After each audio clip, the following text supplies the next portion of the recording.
Welcome to another episode of State of the Wizards. This is episode 48. I'm your host, Dcan, along with my co-host, Kjose. Kjose, what's good? What's good, my dude? Good evening to you. First 48. I know, right? 48. Can't believe we're Mm-hmm. here already, man. That's crazy. Feels Yeah, like we still going strong. still going strong. 3 years strong. Yes, sir. Going For, into four. for those people who didn't know. All right, Kjose, man. Tonight we have a jam-packed show of some interesting topics, my dude. First, we'll Mm-hmm. address the loss to the Rockets. What to expect in our next game versus the Spurs and Wembayama. The famous old debate that you and I like to have. Is it Cooper Flagg or bust? And I also want to propose a different kind of question to you in regards to that. And let's discuss the current bottom feeder of the NBA and what it means to the Wizards and where they finish. Coming up next on State of the Wizards.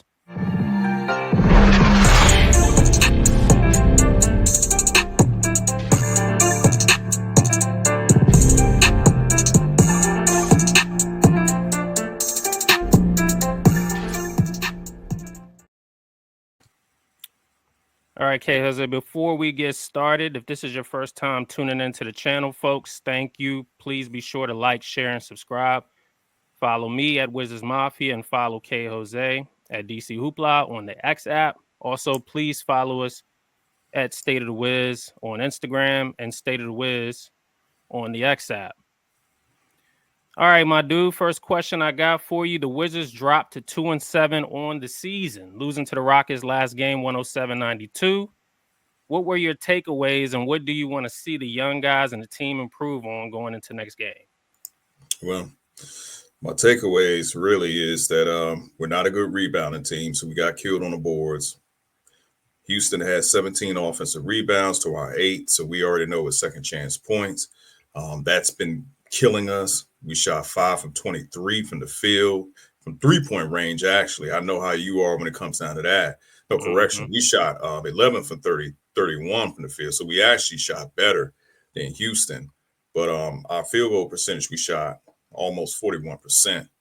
And one thing that's standing out to me a little bit is we're not really getting to the free throw line as much. Houston had shot 25 attempts from the free throw line to our only 13.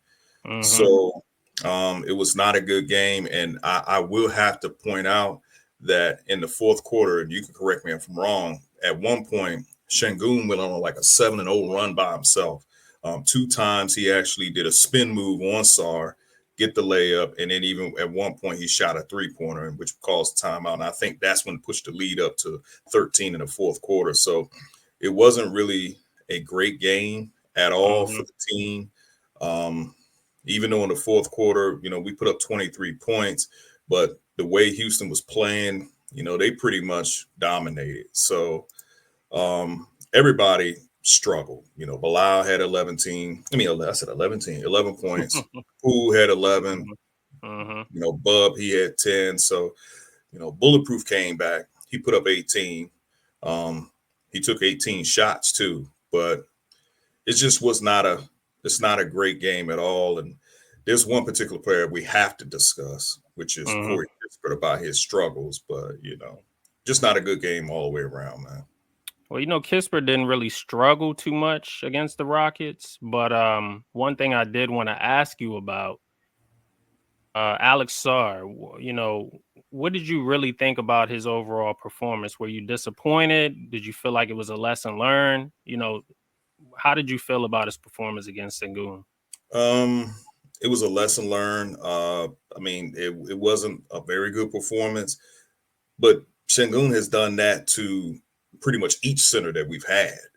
But for Sarr, it's one of those type of games that you just have to take that ass whooping and learn from it. But it wasn't a great performance by him at all.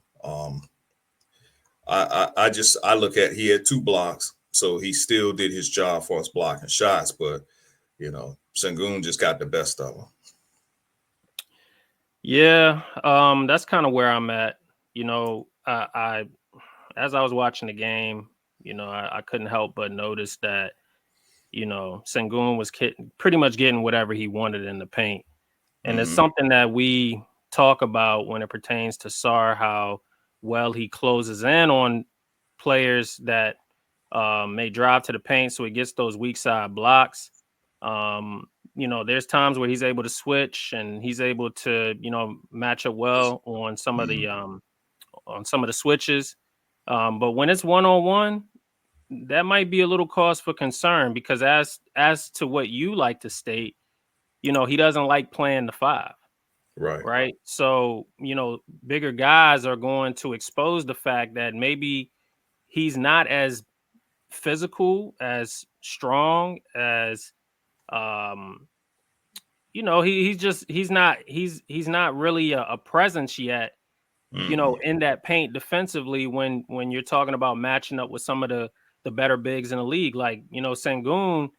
You're right. He's good at what he does. He does that to every Wizards center that we've had, every Wizards big man that we've had. But also keep in mind, like, Sengun is just Sengun. Like, he's not Jokic, he's not Anthony Davis. Like, Sarr still has yet to go up against some of those guys yet. I don't know, man. I mean, Sengun, a lot of people are looking at him as like a Jokic. I mean, before against us, he had 27 and 10 against Houston. I mean, against Detroit. Before that, he had 11 and 9, 16 and 5. But then against the New York Knicks, he had 25 and 14. He had 14 and 10. So he's good for a double-double.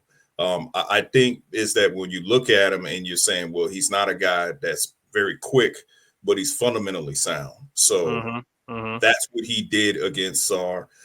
As we pointed out during the offseason, there are times, well, not during the offseason, but during the summer league, there are times when Sarr's defensive instance can be delayed.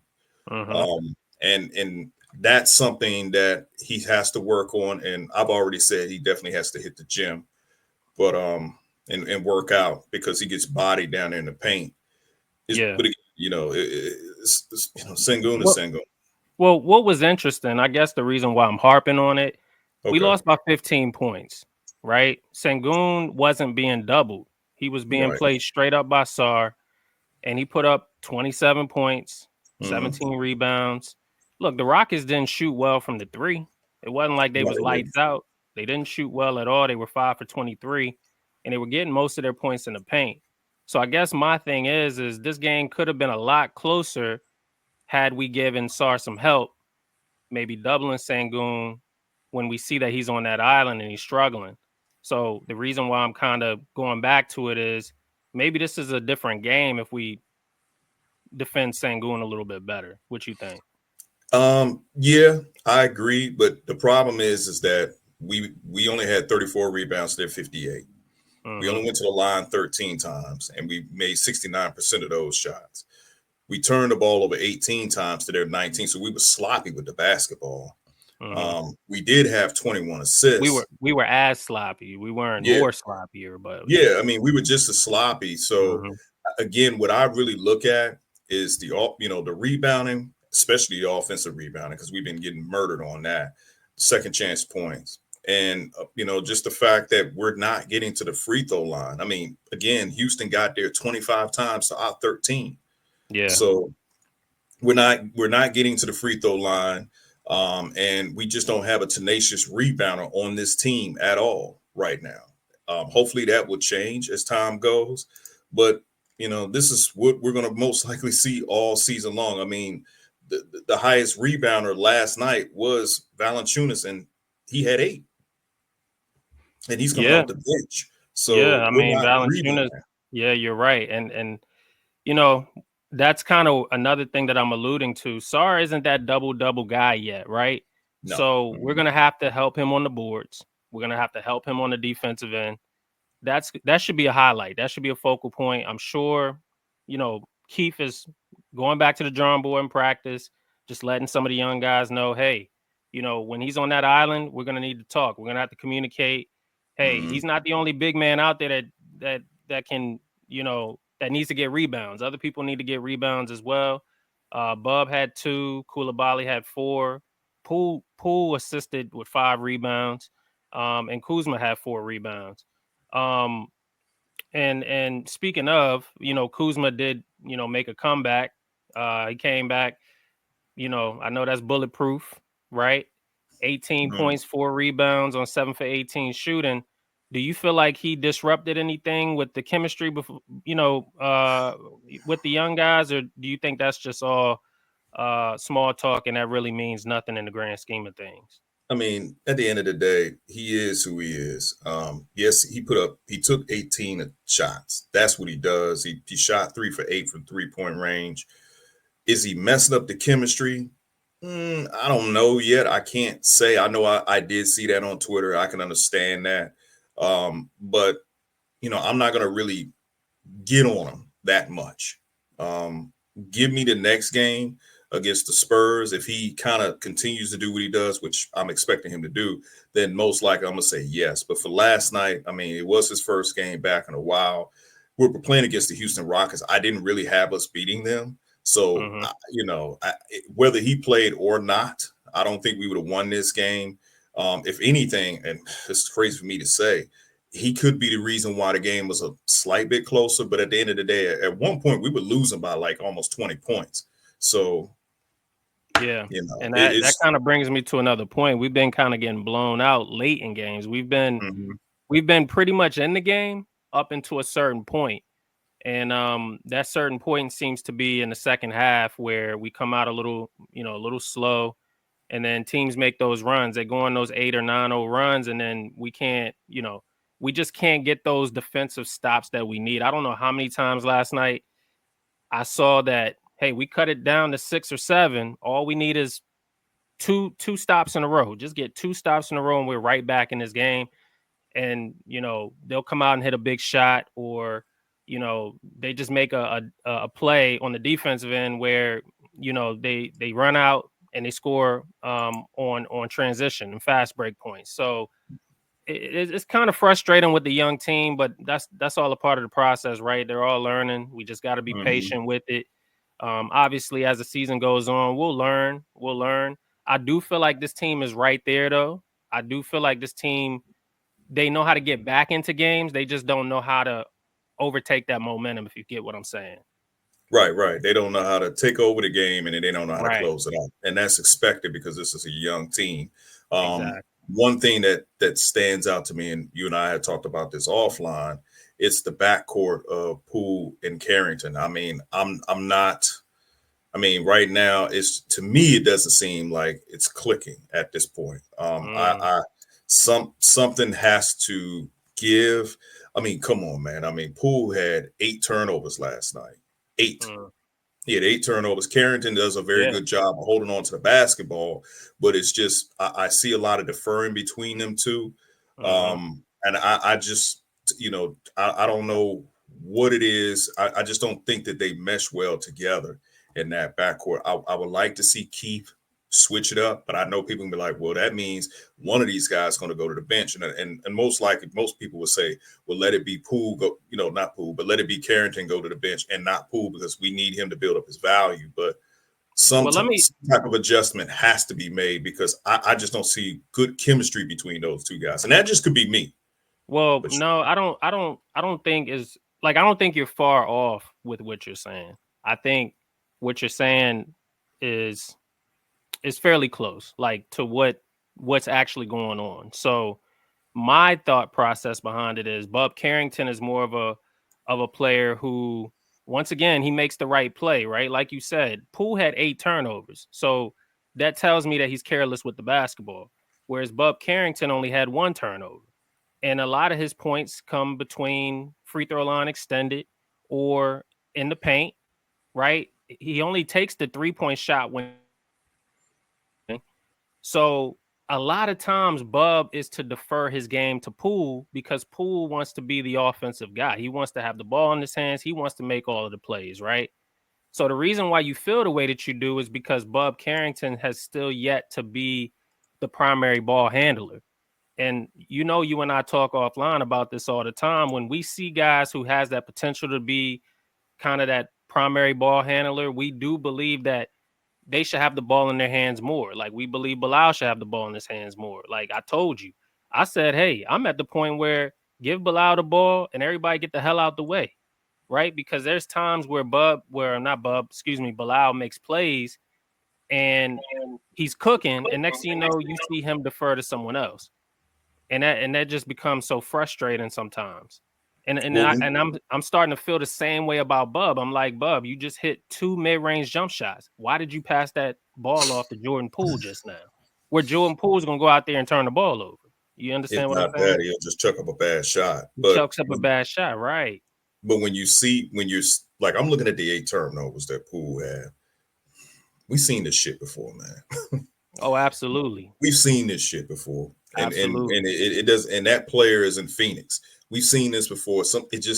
It doesn't, to me. It just doesn't work. So, Yeah. yes, Bub can't like what. Let me say this about Bub. What I'm really liking about his mid range shot is on point, and then when he steps back and pulls up the three, I mean that's only going to get better as time goes. But he's hitting that shot, so he makes Agreed. the right plays.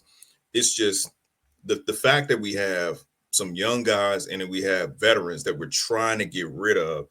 Let's call it what it is. A lot of these vets are standing in the way of these young guys, and I think that's the problem that I'm having. I like Poole, but he does frustrate me when he just goes out there and just chucks up anything. Same thing with Bulletproof when he goes out there and chuck up anything. And Mm-hmm. I'm slowly getting that way when it comes down to Kispert when he just Mm-hmm. goes out there and chuck up anything. Yeah, because it has to be in the flow of the offense, and you're seeing guys taking shots outside of the flow of the offense. Correct. Right. All right. So we spent 16 minutes on that. Let's move on. What are your expectations versus the Spurs tomorrow night? Let's try to make this within 5 minutes because we got other things to talk about. My expectations against the Spurs, another. Let's just not get blown out. I don't. I'm expecting us to lose that game. I'm actually anticipating to see how Sar does against Wambayama, but I mean, being so that we're trying to be bad, I would not be surprised if we lose to San Antonio. I think it might be a game where both teams are probably going to try to give the game away. Mm-hmm. Um, but I wouldn't be surprised if we lose to the Spurs tomorrow night. Yeah, and I'm right there with you, man. I mean, I just look at our team's performances over the last couple of games. And we got that. We're in Houston. Thank God we don't have to play the Mavericks. And that three, what is that? That three swing, that three Texas. Oh yeah, Uh, exactly. You're right. right. So we went to Houston yesterday, then we go to San Antonio, and then we don't have to worry about going to Dallas. But um, you Still in know, the South, either way. yeah, I know, man. It's crazy, but I'm just looking at our last three losses. Memphis, we lost in a blowout, 128-104. Orlando, 121-94. And then Houston, 107-92. Like, and then I think we had a game. We lost another game before that where the opposing team scored 120 points. Like, Yeah, teams are Golden putting up, State. yeah, Golden State. They putting up points on us, man. And Oh and yeah, we can't stop a nosebleed, man. They getting baskets at will. bro. And I We don't can't think stop it the stop sign right now, so I don't know what to tell you. I mean, I just with the Spurs, that team they score. You know what I'm saying? And they're gonna put up points. Obviously Chris Paul being over there, a veteran leader for Yeah, somebody like Wemby. Wemby's coming off of a pretty big game. I think what he scored 30 or something. 30 he yeah, had yeah. He did score like 30, something crazy. so Um, I think just what I'm expecting is, like you said, another loss. I want us to play very hard. I want us to actually show up for this game. I want the younger guys to go out there and play. I want a better display from Sar. I definitely want to see him, show his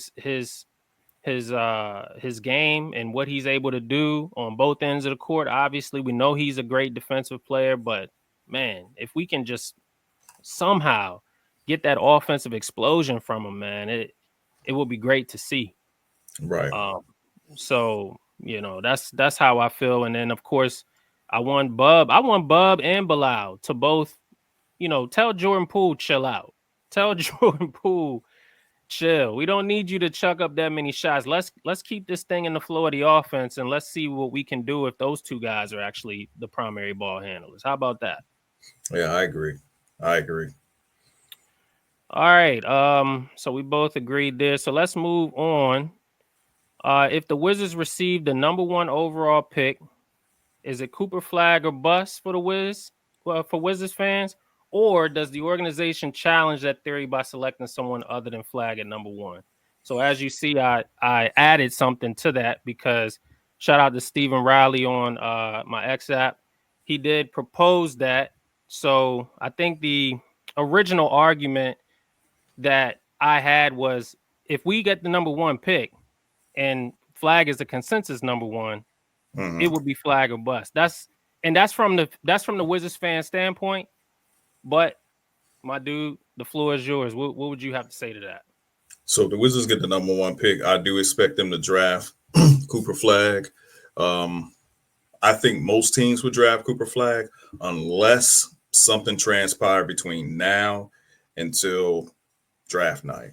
And what could possibly happen is Duke going into the finals. I mean, should I say go to March Madness, and let's say he doesn't look well in March Madness. I know it was one scout that didn't think he was a number one pick. Mm-hmm. So for the Wizards, because he's Cooper Flagg and everybody's looking at him as being a generational talent at the number one, you gotta take him. So I would say that. Now, I would be shocked if they did challenge it to what Stephen Riley said and they choose Ace Bailey. I would be shocked because, as I Mm-hmm. said on the Chocolate City podcast, Chet Holmgren was the consensus number one pick as well, and Orlando got the number one pick and they picked Boncaro. I felt they could have used Chet, but they chose Boncaro. So you just never know. But I would say, as of today, if the Wizards had that number one pick, I would expect it to be Cooper Flag.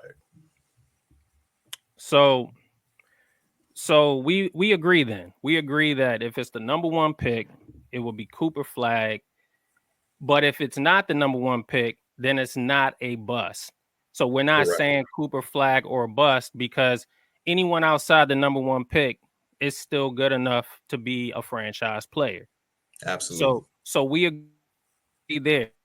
Earlier was that there's some people out there who don't feel that Cooper Flagg is the consensus number one pick. There's some people out there that don't even feel the Wizards may pick him number one.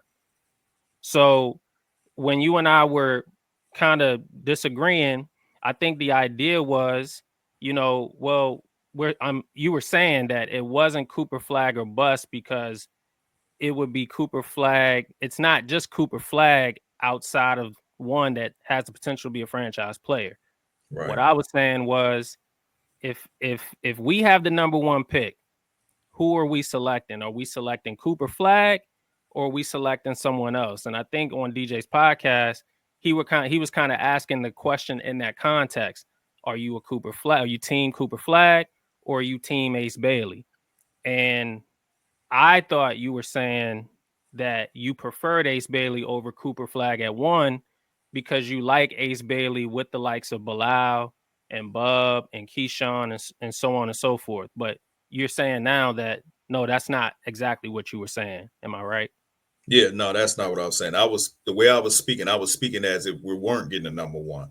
Because in Okay. my opinion, I believe that somebody like Brooklyn or even Utah will get the number one pick. So I was Okay. talking as if we're not getting it.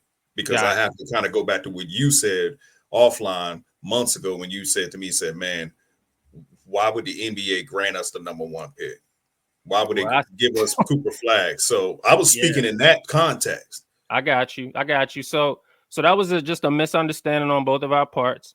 So let's go and iron that out now. So we both agree that we would take Cooper Flagg number one, but we both agree also that if it's not number one pick, then all is not lost. Ace Bailey's there, Dylan Harper's there, so on and Mhm. so forth. Right? It's not the end of the All right. world. That's where I stand at. I got you. So we agree wholeheartedly. Because look, if you ask me and we don't get the number one pick, I agree. I don't think it's the end of the world. But the Wizards fan base needs to know this too. And that's why we're having this discussion. Because at the end of the day, I think what everyone really wants is the number one pick. Can we Yeah. can we both agree on that? Mm-hmm. I think a lot of fans out there, they're saying, "Hey, I want that number one because Mm-hmm. Cooper Flagg is up and he's he's projected, he's the consensus. If he's up, I want my Wizard to be number one to go grab that guy." Mm-hmm. But there's a lot of people out there, including me, you alike, that feel like the NBA is not going to grant the Wizards just Cooper Flagg, just off the merit of the fact that we are a bad team and that we just need a franchise player. They're not going to do that. Correct.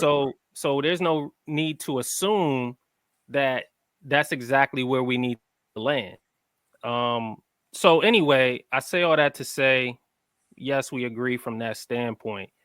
But how about this fact though? When we talk about the organization possibly challenging the theory of Flag at one, Mm-hmm. what does it mean then if you do draft Ace Bailey number one? What does it mean for the organization at that point? Are we satisfied at that point, or are we still looking to maybe add some other pieces with somebody like Ace Bailey if we do select him number one? I think we probably might be looking at adding more pieces. Even if you get Cooper Flag at number one, you still should get another piece in next year's draft because there's still a lot of holes. All we got to do is look at this team. There's a lot of holes that need to be filled. So get as Mm-hmm. much talent as you can.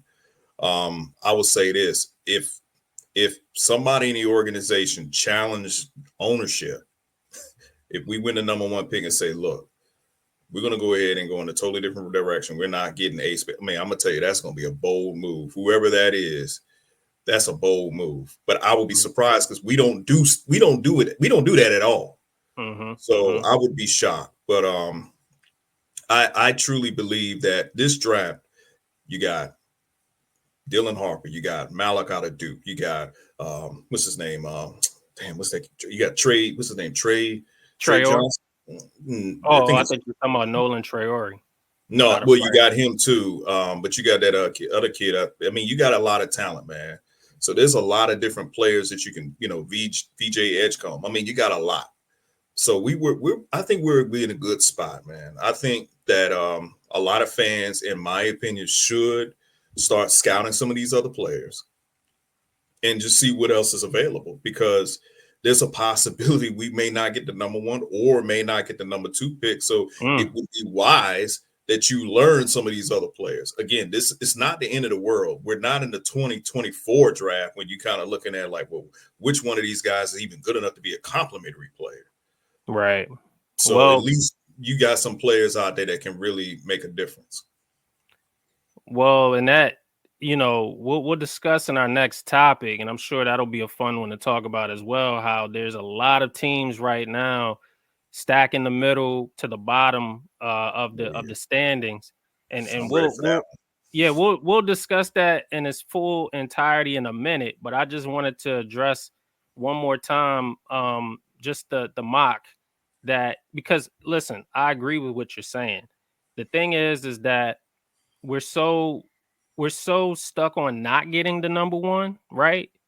That I think we just finally want that break to get the one. number one. So you do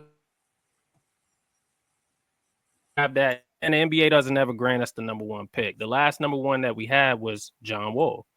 So, I think that's kind of where we are with the NBA. If we're gonna be this bad for this long, what did the NBA used to do for teams who were bad for a long time? They did what? They granted them the number one pick. So I think it's just more about principle for a lot of people. And while yes, it's that's kind of like something to harp on, sure, but I guess in this case, it's not nothing to harp on that much with this draft class because this draft class is deep. Let's just go over some of these names real quick. Once again, outside of Cooper Flag, that we can talk about if we do get anywhere between 2 and maybe 6. Mhm. So Ace Bailey, obviously that's one name. Igor Demon, I guess Oh yeah, he's that point guard out of BYU. yeah, he's balling too. And then Dylan Harper, of course, out of Yeah, Rutgers. Nolan Traore. So there's a mock that I'm looking at currently. NBA Draft Room has the Wizards picking 5th. And I think they're only doing it based off of standings right now. So, they update theirs pretty regularly. Right. As you saw, ESPN came out with their mock draft already. And Greg Finberg posted it and said, ESPN had us picking Cooper Flagg number 1. Right. Which is pretty much what everybody's in agreement with. You got VJ Edgecombe out of Baylor at number 6. You got Noah Essengi. Yeah, I don't know too much about him. Yeah, I think he's a player out of France. And then you have that small forward out of Duke. He's playing well too. Right. And that makes up your top 8. And then you got Trey Johnson. That's what I was trying to think of. He's been balling. Yep, out of Texas. And then you got Asa Newell. Yeah, he's been balling too. At 10, for the Spurs. So, in its entirety, I'd say that if there was any chance, let's say if the Wizards decided that they didn't want to go with Cooper Flagg, just a crazy hypothetical, right? My thing is if there is an alternative to Cooper Flagg and they say, hey, we'll draft Ace Bailey instead, what's the likelihood that they could still trade up and get another pick in the top 10? Is that possible? It's I don't know if it's possible, but can they trade up? I mean, can they trade for another first round pick in next year's draft? I think it's very possible, but to get in the top 10, I don't know. Because one thing I can say, like on this in Draft Room, they got Malik at number 11. I mean, that'd be crazy if he goes to San Antonio. That wouldn't be fair at all. Oh, that's the center out of Duke. Yeah, that's the center out of Duke, who I have my eyes on. But one of the guys that I would look at is the Grizzlies. They got Carter Knox. That's a guy that I actually like. He's Kevin Knox's brother. To me, he's better than Kevin. He's better than Kevin. Yeah, that's what I hear. I would look at a guy like him. I mean, Derek Queen out of Maryland. He had a 2020 game just recently. So there are options. You just again, Wizards fans, we're so used to not taking advantage of these options, but there are options. So there's a lot of pieces that we can actually get in this draft. We got a general manager that knows what the hell he's doing. So I trust him. All right. Well, I mean, that's that, man. I mean, did you have anything else that you wanted to bring up? Oh, did you see the comp that they have for Cooper Flagg, by the way? Yeah. They got Andre Kirilenko and Scottie Pippen. I mean, yeah, I've seen a lot of comps. It's a lot of pressure for him. I will say that. But I love the comp that I see for Ace Bailey, T-Mac, Josh Smith. I mean, that's some good comp right there. And then when you look at Edgecombe, I mean, and I said this about him, I see a little bit of D Wade in him because he's super athletic. So this draft is a very, very good one. And this is the draft that there are teams that's going to be gunning for this draft, which we'll talk about that in the next segment. Yep. And that's where we are now. So we're going to go ahead and start that segment. So the Eastern Conference currently has 12 teams below 500, my dude. And the Western Conference has 4 teams below 500. At this pace, 7 or 8 teams will be locked in at bad records mid-season. What does it mean for the Wiz and their draft position? I'm going to leave this question up while we talk. But go ahead and give me your take on that. So the teams that are in the Eastern Conference that we're looking at, so really it's the teams below number 10 because 9 and 10, they will be in the play-in, but of course they still will have an opportunity to get somewhere in the draft. I mean, the Hawks was in the play-in, then they got the number 1 pick. But let's talk about the teams that I consider anomaly in the Eastern Conference, and that's the 76ers and the Milwaukee Bucks. The Bucks are 2-8, the Sixers are 2-7. Nobody expected these two teams to be struggling. It's early, but nobody expected these two teams. The Sixers are banged up, and Milwaukee is just chemistry issues. But So, let's yeah, go go ahead. ahead. I was just gonna say, um, based off of you saying that as those two teams are an anomaly. Are you saying that you think that those two teams will eventually start winning these games? Because obviously it's still early, it's incredibly early. And do you think they will eventually be in the thick of things when it's time? Because Brooklyn Nets are 5-6 as well, and they're not gonna stay at 5 either. So I do agree with that. Orlando Magic is currently without Banchero, and they're 5-6, and they're fourth in the East. So when you say that they're an anomaly, what exactly are you saying? Okay, so what I'm saying is it doesn't benefit them to be bad because Milwaukee owes they owe the Nets a first round pick. So if the pick happens to is top four protected. So if Hmm. Milwaukee happens to be in the top four, they're giving that pick to the Brooklyn Nets. The 76ers, their pick is top six protected from the Al Horford trade. So Hmm. if the 76ers ends up being in the top six in the draft, that goes to the Thunder. So it really doesn't benefit those two teams to be bad because then you're going to just hand that pick over to another team. I mean, come on, my dude. The Thunder, they're going to go to the playoffs. Do the 76ers really want a team that's slowly getting stacked, but it's stacked right now to get a top six first round pick because they losing? So it wouldn't make sense for them to keep losing because they're going to have to hand that pick over to them. The Hawks, they're another team. If they actually continue to keep losing, their first round pick goes to San Antonio, and that bad boy is unprotected, bro. So I some of hear these, you. some of these teams, they can't like some of these teams. It doesn't really do them any good to be bad because you're going to end up losing that pick anyway. Now, when you talk about the Western Conference, um, the Blazers, they're just not a good team. I think I saw where their pick is going to end up going. Their pick is top 14 protected, so they may not have to worry about nothing. But Hmm. we just, I just really wasn't. It's still early for some of these teams. I think that once the 76ers get healthy, they'll play better.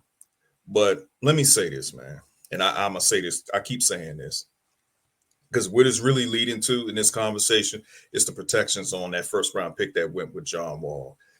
And I said to you that I agree with you. We got to get those protections removed. But the reason why I said it, it's more so you can be able to take advantage of the pick swap. Because in my opinion, Phoenix right now is 8-2. So this is the season that they have to win it. Because I believe if they don't, then during the offseason, they probably might just say, you know what, let's have a fire sale. But if we have those protections removed, Phoenix would have to think twice about that because if they end up having a bad season, and let's say we win more games than them, let's say they just so happen to luck up and get the number one pick in 2026. And I know I'm talking ahead, but the number one pick is AJ. Wouldn't it be sweet to say, okay, Phoenix, you got the number one pick. We'll take that and take the pick that we have.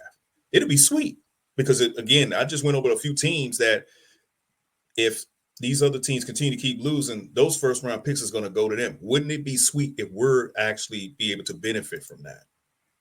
Well, let me say this. You said a lot, so I definitely want to address each thing. So let's go to the Milwaukee Bucks real quick. Here's the thing. Over the last week, I think I saw a couple of reports about the Bucks, the Sixers, and the Hawks all feeling kind of edgy with their futures. Meaning, I think it was even said that Giannis could possibly be asking out.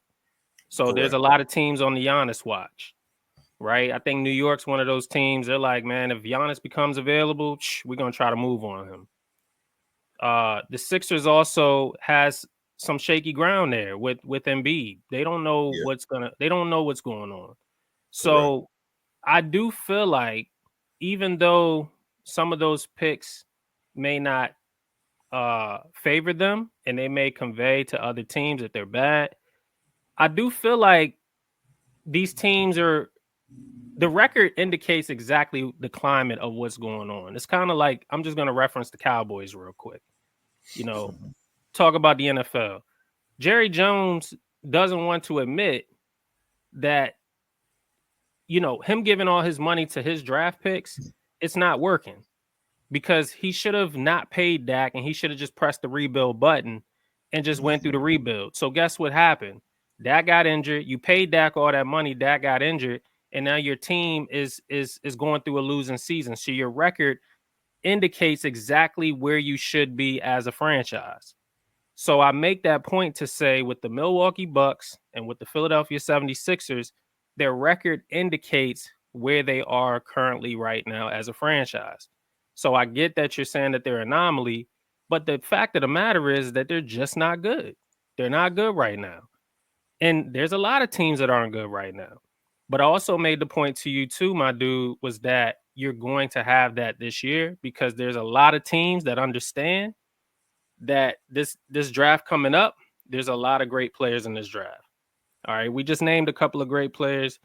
We didn't really go through how many players we believe that was a franchise player, but I think we both do agree that as long as you fall somewhere between that 2 and 8, maybe 2 and 10 range, you're still making out. You're still able to draft somebody who can contribute right away to your team. And I think that there's at least 8 to 10 teams that are going to be recognizing this going into the summer. So I say all that to say the Wizards right now, 2-7, they aren't the only 2-7 team. You got two teams worse than them in the East, and you got 2 or 3 teams that kind of matches where they are in the West. And you have a grand total right now of 16 teams. A grand total is 16 teams with below 500 records. Now, granted, like you said, still early, but only half of that with the amount of wins that they have right now. And this isn't just me theorizing, they are on pace to win somewhere between 30 and 35 games. That's just, I mean, like we're on pace to win 25. But a lot of these teams, like the Sixers right now with their record, they're not on pace to win more than 35 games. What's the likelihood of them affecting where we pick in the draft? Slim. Okay. And I So told you the reason why I said it was slim is because it doesn't make sense for the Sixers to be like the Sixers are bad. To your point, the record shows the mistakes that these organizations have made because they decided to go all in. And this is what happens when you decide to go all in. So you decide to go all in, but guess what? If you have a bad season, and I'm talking about the 76ers, if that pick turns to be a top 6 protected, it goes to a playoff team in the West, which is OKC. So you just stack them up. The Atlanta Hawks, they went all in for when they traded DeJounte Murray. Well, now if they continue to keep losing, their first round pick will automatically go to the Spurs no matter where it lands because it's unprotected. right, but I think we both can agree though that if they have a losing record by the trade deadline, Trae Young is gone. Well, yeah, So then they're and going to that's want who to had to get draft that that draft next. capital. I mean, that's the thing. So yeah, to your point. So when it comes to Giannis, yes, the Milwaukee Bucks are going to possibly look at it. Well, we got to get that draft capital back. But if it's true that Giannis is saying that he wants to go to Miami, how much draft capital can Miami give to Milwaukee? Will it be even worthy of something that can give them a franchise player? Even when it comes down to the Atlanta Hawks, you send Trae Young, which team are you going to send him to that's going to give you an overhaul of picks so that way you can build for the future? See, that's really what it boils down to. So what teams is going to help out these bad teams who shouldn't be bad get better? And that's key. So even if Milwaukee gets those picks, the fact of the matter is them being bad, their pick is still going to go to the Brooklyn Nets, who got a slew of picks. So if Milwaukee is sucking and that pick turns to be a top 4 protected, they won't even get a chance to get somebody because the Brooklyn Nets will be able to just take that pick right off the top. Top 4 protected would mean that they would have to be they would have they can't be the fourth worst team in the league, or they can't be the fourth worst team in the league, or else they lose that pick. Right. Just So like that means they can't ours is win. top 10 protected, so we can't be the top we can't be the 10th worst team in the league, or else we lose that pick to the Knicks. Correct. So And the then next Milwaukee year, Bucks, mhm, it wouldn't yep, make sense, not to cut you out. The Milwaukee Bucks, they can't have a 20-win season because right. 9 times out of 10, that 20-win season might get them a top 4 pick and it's going to, the going to the Brooklyn Nets. So Okay. yes. Okay, fine. So let's do this. Let's take the two teams out that you're talking about. All right. Let's just say that they're anomalies. They can't afford to be bad. They can't afford to be at the very bottom like us, for example, right? Cool. We'll take them out. It still leaves 14 teams total right now, just as we speak. I'm not saying that this is where it's going to finish, but we still are looking at 16 other positions that fill in, winnable records, and then the other 14 are still just as bad. I'm just Right. saying right now, right? So then who are the other, because it's 16 right now, who are the other 4 teams that are going to solidify that we don't convey a pick to the Knicks? Um, If you I don't look at see the the standings Mavericks. right now, Yeah, I don't see the Mavericks being 500 forever. I think eventually they're going to get it together. I don't see. Toronto's going to be bad. Um, the Pistons, they may slip back down there, but they're trying to win now. But I'm gonna look at Chicago, more. Charlotte, are they Yes, going to be? Chicago. They're a team that I believe that they will pivot and be bad. They need to go through a rebuild. They should have. That's a team that should have done it. Like there's a lot of teams that that are trying to avoid going through a rebuild, but it's most likely going to happen. So really, San Antonio is a team that's going to be in the mix. Portland, I think their pick is that they're going to be bad. The Pelicans, they're going to be bad unless Zion comes back from his injury and plays at least 70% of the season. Utah is going to be down there. They're going to Mhm. be there. So for the Wizards, here's what I'm going to say. And I Man, keep I saying mean, this. all them teams you name, man, that's about 7 to 8 teams. Like I said, my dude, that's a lot of I get teams, man. I get it. But at the end of the day, do you really believe that at the end of the season that we're going to have 7 teams with 20 something wins? We haven't seen that. Do you think it's going to be 7 teams with 20 something wins? I mean, based off of how it's going right now, it's trending in that direction. I'm not saying that that's what I believe. I'm just saying that's how it's trending. So it's not like any other season. I don't think you've ever seen it where the only top 2 teams in the East have winning records. I Mm. think that's the first time I've ever seen it. Have you ever seen that before? Mm, I've no, I never mean, seen it. I've never seen it where only the top 2 teams in one conference has a winning record and everyone else has losing records. Never seen it. no, you're right. I mean, yeah, I haven't seen that either but it just tells you how dominant the West is. Because but damn, I mean, the Cavaliers, they're 12-0, but I Mhm. mean, the Western Conference has always been dominant. The problem with the Eastern Conference is that they're just a lot of they're mediocre. A lot of the teams are just mediocre. There's teams that really should rebuild. Like Miami should be a team that should rebuild. Chicago should rebuild. Atlanta is looking like they might have to rebuild. It's a possibility the 76ers may have to do it. The Milwaukee Bucks are going to have to do it. But the Milwaukee Bucks, the 76ers, the Atlanta Hawks, those are teams that mortgage the future to try to win now, and it's coming back to bite them in the ass. And the thing is, they're stuck because if they lose too many games, those protected picks could potentially go to whichever bad team that they sent those picks to. And I Mhm. think that's the reality of it. A lot of these teams wasn't concerned about that. I mean, even when it comes down to Phoenix doesn't really have any draft capital, bro. They really don't. Like one of their picks, as a matter of fact, that I was looking at is unprotected, and that was that could go to the damn. That's going to go to the Nets. And that's due to the KD trade.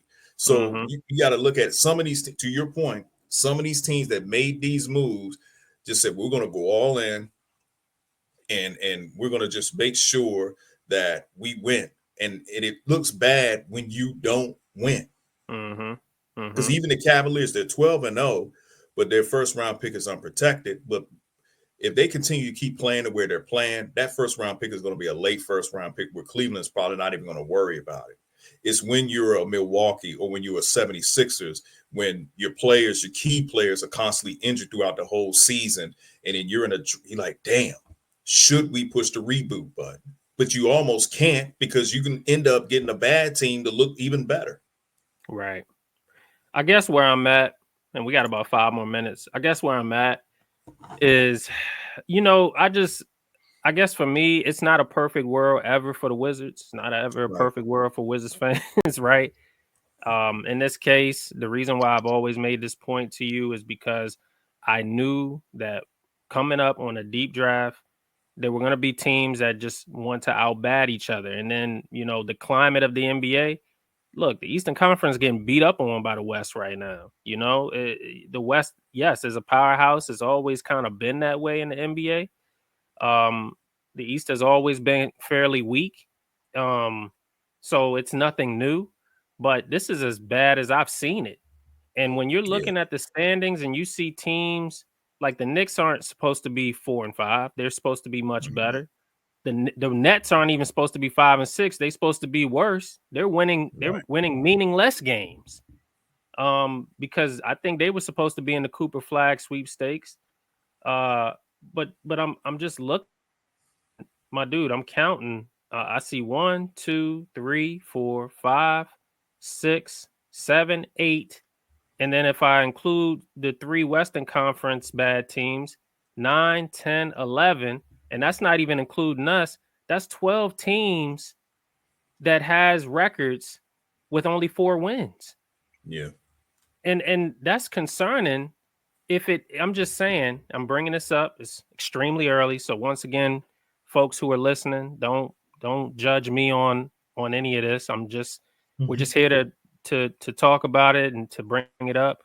But if this continues throughout the season and this trend continues, we're in trouble to lose that pick. And I think that's exactly the point that I was making to you when I talked about the fact that, you can very well have a season where 7 or 8 teams could finish around 25 to 30 wins. I'll tell you, if that happens, that'll be the first time I've ever seen that.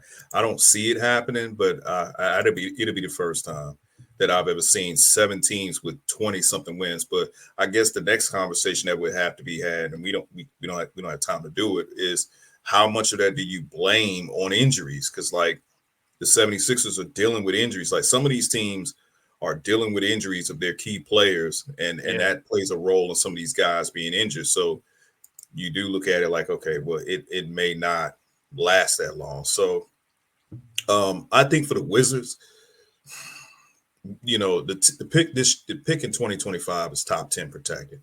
I don't see it falling out. Now, if we're talking the 2025-2026 season, then we're having a serious conversation because that's top 8 protected. But I think we're going to be bad enough to the point where we don't have to worry.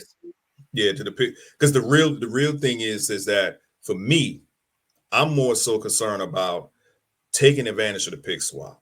That's what I want us to be able to take advantage of in the 2026 draft, because I just want that whole agreement that we have with the Knicks just to come to an end so we can use the pick swap, because I feel that Phoenix will eventually get to that point where they say we got to pivot.